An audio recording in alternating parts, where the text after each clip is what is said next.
Hi everyone and welcome to episode 19 of the Talk is Cheap show. It's good to be back after a little hiatus we had. Big C, back in the house. Same, bro. You good? Yeah, all good, man. Tell the people what you've been up to, man. Boy, half term, the kids running riot and, Arsenal back there, aren't they, winning? Yeah, we are, man. It's good to see. It's great to see, man. Yeah. What'd you get up to at the weekend? Catch up with the big fight? Well, it wasn't much of a fight, was it? It's like the big kid bullying the man in the playground, wasn't it?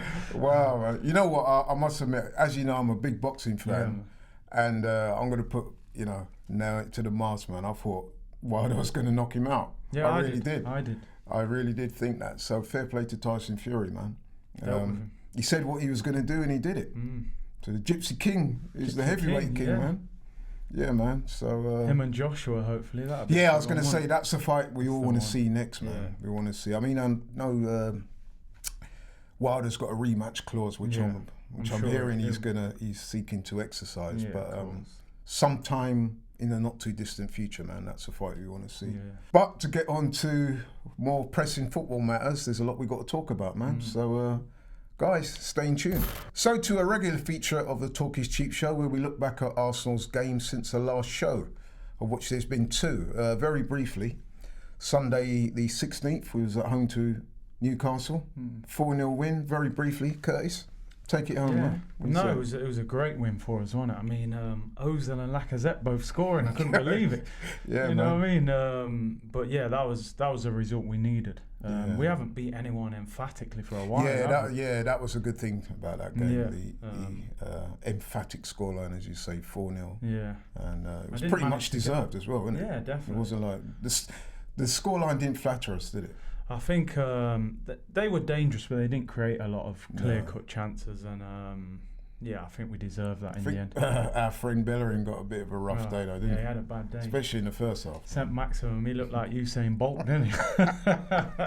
There's been certain other analogies used, but we won't go into that. But the team overall, though, man, it was a really encouraging performance, right? Very good. So that was very good. Moving on, last Sunday, 23rd of Feb, Arsenal at home to Everton. We predicted that would be a difficult game, didn't we? Yeah. And so it proved.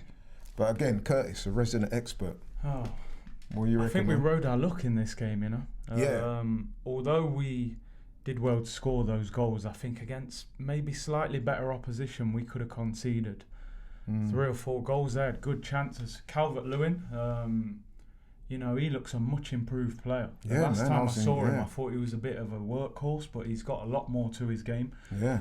And once again, Bellerin had a long day at the office. Man, Richarlison looked like he was enjoying himself on that left. Man. It was difficult. They're you know what? They're much improved under Ancelotti. They look dangerous. Yeah, good team, well coached. Yeah, some good players. It was a good contest. So I think it was a very important victory for us. I think that game told us more about where we stand than the Newcastle game did. Definitely. Because with Newcastle, with respect to them, up front they were pretty listless, weren't they? They didn't really offer much threat, whereas Newcastle, they do have threats. Yeah, Everton, and they're well coached and they're a good team. So to get a result there is good. And I'll tell you what impressed me about that game was the fact that it was pretty noticeable, especially in the second half, that the team were tired. Very. So as well as coming from a goal down, then Everton get back into it. And then in the second half, man, they were pressing. They were. I mean, I remember I came in, I sat down in my seat, I'm literally getting comfortable. I'm looking up and Calvert-Lewin's bicycling it in. I'm thinking, what's going on here? I almost think they scored too early for their sake. It was like we had to react then straight away. Again, we started the game slow, which is worrying me a little bit because I don't know if it's a fitness issue, because at the start when Arteta came in, we were starting games quick, like the Man United game, Chelsea, and then we were fading. Now we're starting slow. I think maybe the Olympiacos game took it out of us. I think, because that was quite a challenging game, wasn't it? That was a challenging game. They fell out the Champions League. They were winning against Tottenham at Wembley. They've got a little bit of pedigree. They're actually unbeaten in their league all season. I was quite impressed with Olympiacos, man. And then the atmosphere in the ground looked pretty electric, pretty raucous, isn't it? I'm sure they'll bring a lot of fans over for the second. Yeah, man. as well. So what impressed me was the resilience of the side, and to come back from the goal down, and then Everton got back into it. We got a goal straight away in the second half, which was good. And they come back again. So, yeah, man, I mean, listen, you have to ask yourself, would we have got that kind of result with Emery in charge? And the answer is probably no. So that shows us that we're coming quite a long way since. There were a few things that concern me, though, about that game. And I know it may sound a little bit disingenuous to go over it now that we've won, because people are telling me, yeah, but we won. But the first one was the team lineup. I was a bit surprised to see Laka benched. I mean, he got 2 goals in 2 games prior to that, and he was seemingly looking back to his confident self. I mean, people talk about tired legs and rotation, what I get, but let me tell you something. As a striker, when you're scoring goals, you don't get tired. No, not really. And you want to play, You're innit? Desperate to score. I mean, the fact he didn't come on is what even surprised me. I felt last 20 minutes Eddie looked a bit tired. He did. And I thought, Lacazette's hold-up play now. And he didn't bring him on, did he? So, I mean, he's probably saving him for Thursday. And then Saka as well, at left-back. I mean, 18 years of age in his breakthrough season. You can't tell me he needed the rest. And no disrespect to Kolasinac. Obviously, I hope he recovers well. But I felt like the change was a bit of a blessing when Kolasinac came off injured. Because I think, Saka put that ball in. What a great ball for Nketiah's goal. And I think that gave us a little bit more momentum down that side with Saka and Aubameyang on the left. Shout out to Bernd Leno as well, man. Because what a save in the second half. He kept us in the game. I mean, I must admit, I wasn't too impressed with his first half performance. I think he should have saved that. He was he wasn't brave enough, was he? But the save from Calvert-Lewin, what he tipped over the ball, he kept us in it. Brilliant. I think Leno's one of the best keepers in the league. Definitely. We've been bigging him up from before, though, innit? Yeah, definitely. From before, and then of course Aubameyang. But we're going to talk about that later. So keep your powder dry, man. But he come in and But the other thing I was going to go back to, one of my slight concerns about Arteta was the lateness of the substitutions. In the second half, it was clear that we were tired and we were a bit leggy. Everybody could see that. And I just thought that, okay, the first substitution was forced, and that turned out to be a good substitution. But I'm looking at that game and I'm thinking, come on, man, freshen up a bit. You got Guendouzi and Torreira there, man. You know what I mean? Certain man were looking a bit leggy. Make the change. Be proactive rather than reactive. You know what I mean? He's a bit Wenger-ish, isn't he, with the substitutions? It's like waiting. You're like, come on, we're struggling. And we've seen this a few times now. The Chelsea game, the prime example, we watched that and we were going, come on, make a substitution. And then they score and he's going, all right, now we'll make it. You're like, make it that little bit earlier. I think even as far back as the Leeds game as well, in the FA Cup, remember? When one man was warmed up to play and then they didn't come on, then the next man come. But listen, it's not a diss. No. He's doing well. He's got the win. We're unbeaten in 2020, and he's doing well. So for our main topic of the show this week, in the post-match interview that Mikel Arteta did after the game against Everton, he singled out Aubameyang for special praise.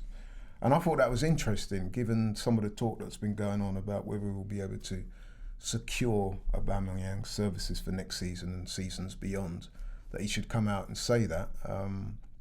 So I thought we could talk about Aubameyang. Mikel Arteta described him as the most important player at the club, which is something that me and you have said so previous occasions, so we definitely co-sign that. But it got me thinking, like, is he not just the most important player at the club? Could he even be the best striker, pound for pound, in the Premier League?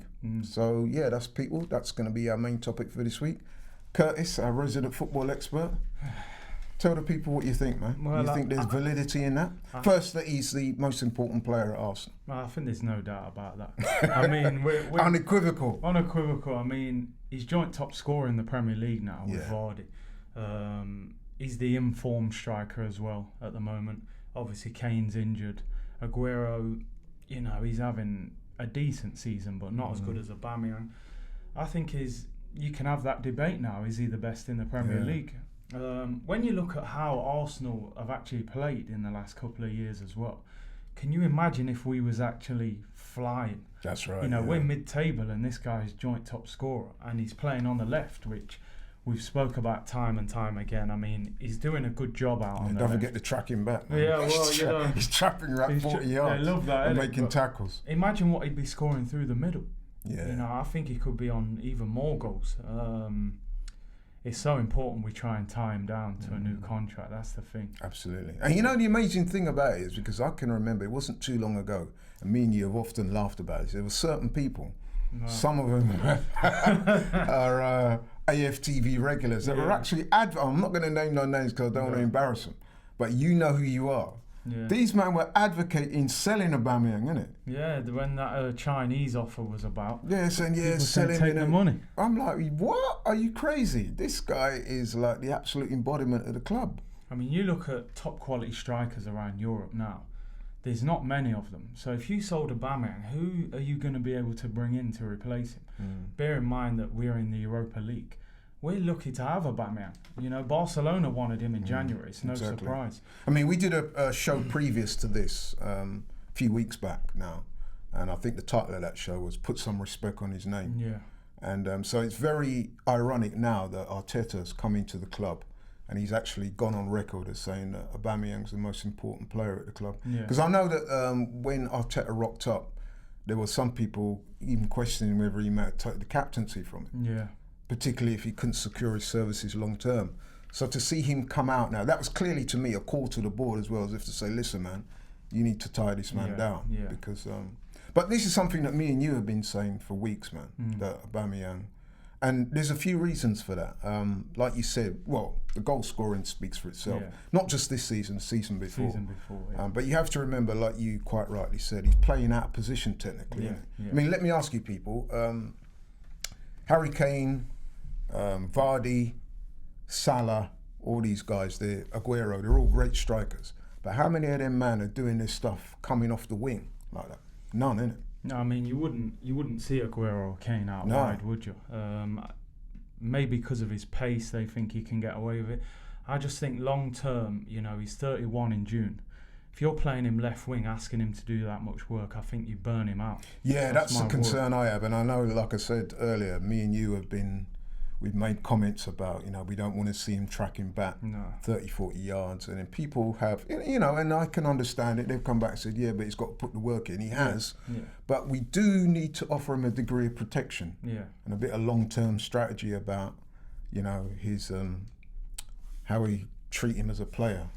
So you got to look after him a little bit. Yeah, of course. I mean, because I don't see Harry Kane doing all that type of stuff. No. I don't see Aguero doing all that type of stuff. You got the runners. I don't see Vardy doing that type of stuff. I'm not saying they don't work hard. They all do, but in terms of the, you know, playing on the wing, the tracking back, making the tackles, they're expecting to, you know, link the attack and stuff like that. He's doing a lot of work, man. He's putting a lot of work in. Like you said, 31 years old. Yeah, he's no spring chicken anymore. I mean, he's Arsenal's best striker.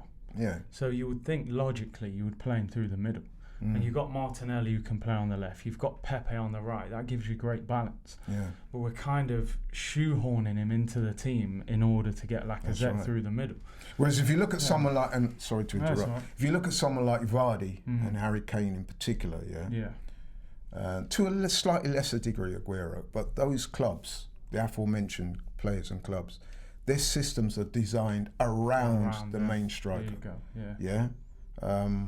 But with Arsenal, like you said, you're shoehorning Aubameyang, your best player, into a system to accommodate others. Yeah. And I just don't think he gets enough credit for that, up until now that Arteta's come out publicly. Yeah. So I'm very pleased to hear him say that, man, because I've always thought that, so have you. Yeah. And that's why I thought we would discuss it today and let the people have their say at the end as to whether they agree with us or not. But I think he's fulcrum, man, to us going forward. Do you think he's the best in the league now? Would you put him number one? Yeah, I do. Yeah, and I'll tell you why. You touched on it earlier because we said already that the goal scoring stats, the fact that he's playing out of position. You also have to factor into that as well. That the results are improving now, but previous to that, man, if you look at all those other teams, they're ahead of us in the table, which would suggest that the team, if not the squad, is stronger than ours. So, you know what I mean? We're operating at a slightly lower level to them in terms of performances, and yet this man is consistently producing, week in, week out. Yeah, I mean, I think over the years, the one I've always rated the highest is Aguero. Yeah. But I do think he's slightly on the downward slope now. He's still a top quality player, but he's not at his peak. I think Harry Kane's a great goal scorer, but he's suffering with injuries a lot in the last couple of years. And his all-round game is not as good as Aubameyang's. I think Aubameyang, with his speed and that, he just gives you that threat in behind, you know. And Firmino's a bit more of a false nine. He comes a bit deeper, doesn't really score as many. No, he doesn't. So I think in terms of out-and-out number 9 goal scorer, I think Aubameyang is the best in the league right now. I think he is. Yeah. So, and you know, he's no first season wonder either. No, I mean, and then again, you look at the stats for Dortmund were phenomenal too. Yeah. You know. So he's done it in 2 major leagues now. Yeah. And as I said, if we were actually a better team, I mean, you know, the chief creator behind him, Mesut Ozil. 1 assist.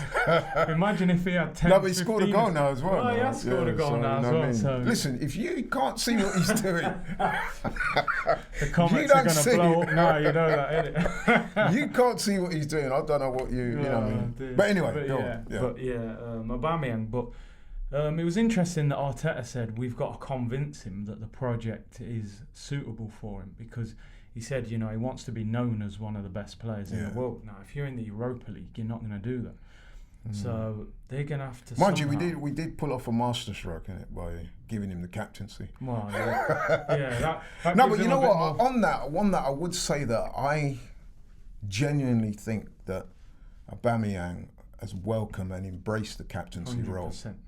I mean, you look at, we were talking about this earlier, innit? You look at Aubameyang's demeanour and he doesn't automatically come across as leadership material. And that's not disrespect.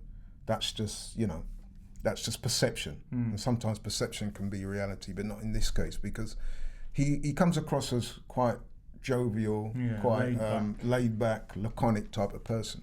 But on the pitch, man, he's a warrior. Yeah, I mean, you see him tracking back. He's winning balls. He's getting. I mean, even that goal that he scored at the weekend, the header. Yeah. He had to put his head in there, man, where others wouldn't to get that goal. You know what I mean? So. And the thing is, not every captain is always vocal. You don't have to be like that, do you? And, no. And you know what? His first goal, actually, you know, that was such a Thierry Henry man, moment. I love that. I mean, the ball from David Luiz as well. And what a pass! Just split him in half, left foot. But when he got in and slotted that, I thought that reminds me of Henry. The way he just opened his body up and what and the variety of goals he's getting. Yeah. Headers, like we spoke about earlier. That finish, the Henry-esque finish, left foot, right foot, volleys, tap-ins. He's got the, you know what I mean? He's getting thunderbolt goals from outside the box. I would break the full bank. Repertoire. I would break the bank to keep him, honestly. If he's asking for 250, 300k, we've got to you've got to give it. Man. You've got to keep it. Because the thing is, you sell the guy, you know what I mean? I've made this joke to you before. Okay, you sell Aubameyang and then you bring in a Shane Long for work rate. You know what I mean? Come on now. No disrespect to Shane Long. But you know what I'm saying, Yeah. You need more than work rate. It's okay, you selling him. It's like having a nice house in London, man. You know what house prices are like. You sell that house, you get a lot of money, but then you've got to go out and find something equally as nice for the same price. It's unlikely you're going to do it. Yeah. So I say we stick with him, man. Yeah, I do. Break the bank to try and keep him and 100%. Build a team around him for the foreseeable future. 100%. Obviously, there will come a time when he slows down. Yeah. But then, even for, say, hypothetically speaking, fast forward a couple of years, he's not quite at it physically, which can happen. Yeah. You know, you never know, but you could wake up one day and the legs are gone. He could get an injury. But I would imagine a guy like that, even coming off the bench, he's going to get you goals. Because he's intelligent. And goals win games. He's intelligent. And then in a couple of years, you're hoping that like a Martinelli or someone has really developed by then, or we might assign someone else. But to me, age doesn't look a problem to him. No, and I think Vardy's a couple of years older than Aubameyang. Yeah. And, you know, look how quick he is. Look at Lewandowski, he's older than him as well, you know. Yeah. These guys are banging goals in, so... I mean, look, talking of Vardy, it's quite interesting. I heard a stat the other day where he said he hasn't scored in 8 Premier League games now. Yeah, I didn't know that until you mentioned that. No, it's a kind of factor that goes under the radar a little bit. Yeah, and he's still joined. Man and man were dissing Lacazette. Lacazette was getting it bad on. Mind you were dissing Lacazette. Well, a little bit. We deserved a little bit of... but people were pointing it out that he hadn't scored. But not too many people were saying that about Vardy. No, but then he had... You know, he had 17 goals. Listen, man, Vardy's an excellent player. But I'm just saying, I'm just making the point that the goal drought. there was a goal drought. But with Aubameyang, you don't really seem to get many goal droughts. Man just keeps scoring. Keeps bagging. And then even when he's not scoring, he's assisting as well. Yeah. You know, so I can't speak highly enough of him. And like I said, he appears to have embraced the captaincy. Yeah. You can see that the respect he inspires in the rest of the team. There's real love there. You know what I mean? So, and the fans, they've embraced him. Yeah. So I think since Alexis Sanchez, this is the new superstar of the club in my eyes. I think Aubameyang. But I think he's quite different to Alexis in terms of he tends to have a bit more affinity I'd say with the club, Sanchez and likewise with the fan. He was a bit aloof, wasn't he? He's an individual. Yeah, he was. Yeah, he was an individual operating within the team. And when you're doing bits like he was, you do get that respect. But as soon as it kind of calms down a bit, people not with you as much. Yeah. And we know now as well, all I picked up at the time anyway, that this appeared to be problems with him and some of the other players at the club. But you can't say that with Aubameyang. No, very popular from what I've heard in the dressing room. Absolutely, yeah. So yeah, man, I mean, so do you agree with me then? That I think he's the best. Most important player at Arsenal, without a doubt. Without a doubt. And that's not to disrespect the because there's several important players at the club. But to coin the phrase, he's a first among equals, really, isn't he? Yeah. You'd have to say. I'd break the bank to keep him. Honestly, definitely. I'd give him big money. And then I would go as far as to say he's probably the best striker in the Premier League at the moment. Out and out. It may not bear itself out in terms of goals scored at the end of the season. So if he doesn't win the Golden Boot, I don't want people to coming back at me, inundating me with, you see. He could very well win it. I think he'll win it. He won it last year. I mean, he's got 17 and we're only in February. Yeah, and don't forget, he's just had 3 games out, you know. There you go, yeah. So with his sending off, he had 3 games out. And my man's still top of the charts. And he won it last year. So. And so he's entirely consistent. Yeah. So yeah, man. Big up Aubameyang, man, the main man. Put some respect on his name, like we were saying. Yeah, man. So, guys, there you have it. In answer to the question that I put out there, do you think that Aubameyang is not just the most important player at Arsenal? Do you think he's the best striker in the Premier League, pound for pound? Let us know, man. As you guys will know, one of the features we like to incorporate on the show is what we call our Ops of the Week, which is to look at Arsenal's upcoming games until the next show. So there's 2 games that are coming up in quick succession. The first one is Thursday, the return leg against Olympiacos at home in the Europa League. Curtis, the floor is yours. Do you know what? First of all, I can't wait till we're not playing Thursday night football. Just get us back on a Tuesday and Wednesday. Solve that problem. But yeah, Olympiacos at home, I think we'll beat them. They look like they had a little something, but I think in the home leg, I think we'll have too much for them. Arteta will have to play a full-strength team, though. He can't start messing about. It was interesting, actually, that he played Leno in goal in the first leg when Martinez has played every other game, I think. Yeah, that's a good point. So well spotted, man. Maybe had a little concern. See, that's why we got him on the show. Because a little minutiae like that. There you go. You get it right. Yeah, I think we'll win 2-0. I think we'll beat them. Confident. Yeah, I think I'll go along with that. What I would say about that game is that I was quite pleasantly surprised, actually, by Olympiacos. People that I'd spoken to who know their football had sort of written them off in that first game. It could be the fact that they were at home in front of a very passionate crowd. Yeah. Clearly their biggest game of the season. So maybe they turned up in that respect.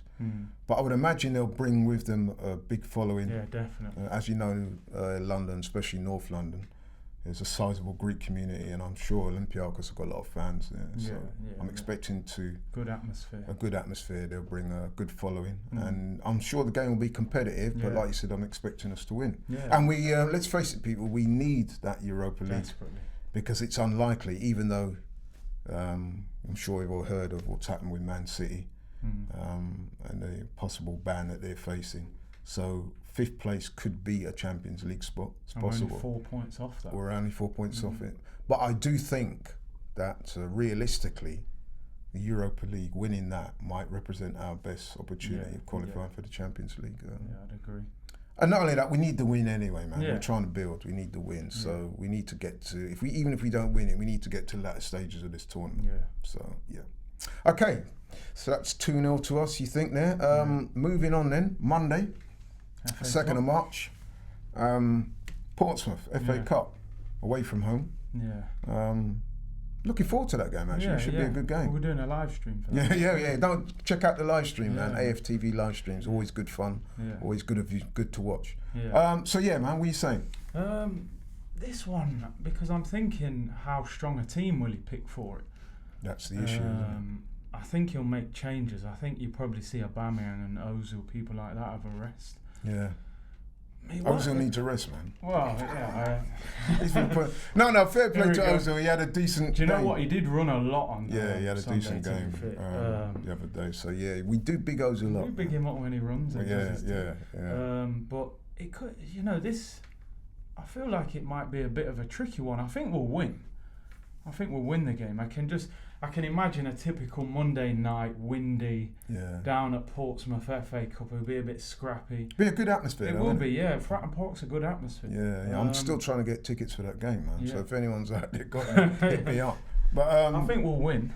I'm confident we'll win. I think a good FA Cup run would be nice as well. Yeah, I was going to say, man. Listen. I know I've said it previously on this show, and I'm going to reiterate it. I'm an old school man. I'm old school, and I remember the days when the FA Cup really meant a lot. Yeah, it did. And so to me, it still does for me. It still represents a major trophy, which it is. And I don't like to see managers resting too many players. Yeah. You know what I mean? Take the competition seriously, man. It's a trophy, and the fans love it. Yeah. I think it's one of those trophies as well, much like the Europa League, where it may not mean too much until you get to the latter stages of the tournament. Yeah. But obviously, to get to the latter stages of the tournament, you've got to win games like this. Yeah. And this could potentially be a difficult game. I mean, listen, when we played Leeds at home, which people would have thought was a nailed-on victory, we struggled against Leeds, man. Us, didn't they? In the first half. Yeah, in the first half, they outplayed us. Bielsa, man, they passed us off the pitch. They did. First half. I was impressed by Leeds. But we're not. I mean, and let's face it as well, Eddie didn't make the cut at Leeds. Yeah. So that tells you that they got to be a half decent team. Yeah. No disrespect to Eddie, but you know what I mean, they sent him back early for whatever reason. So that tells you that, you know what I mean, there ain't no joke team.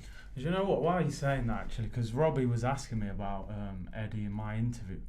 Because I'd said before the game I was disappointed that he started ahead of Lacazette. So was I. Now, I am in support of Eddie. I'm in support of anyone who plays for Arsenal. It's just, to me, at this stage, I don't see him as a striker that we can be starting in big games. I think as a youngster, as backup, fine. I just don't look at him yet and think he's at that level that he's going to. No, I would agree with you that. I'm backing the guy. Yeah, you know what I mean? He's definitely potential there. But if you're asking me whether he's not on a par with Lacazette, man. I'm sorry, he's just not. That's just. And obviously, Aubameyang, he's not even close. Yeah. So to me, I was disappointed not to see. Yeah. Listen, the problem I had with that, and I don't want to go back over old ground too much, is that Lacazette had been on a bit of a goal scoring drought. Yeah. And then he's addressed that by getting 2 in 2 games, and then you leave him out. That's like it's a stumbling block. Yeah, you know what I mean. Like, you're supposed to say, right, go for it. Yeah. I'm not saying you could have started him and brought Eddie on later. Yeah. I wouldn't have had a problem with that because Eddie's trying to find his way in the team. He's keen, he's enthusiastic, he's full of running, he's got the right attitude, but he ain't there yet. No. So to displace Laka, especially now he's found his scoring boots, and bring Eddie back, it was a bit curious to me. I was a bit perplexed by that. But anyway, without digressing too much. Yeah, to the game. Portsmouth, I'm looking at their receipts, man. You know I like my receipts. Yeah. Last 5 games, 2 defeats and 3 wins.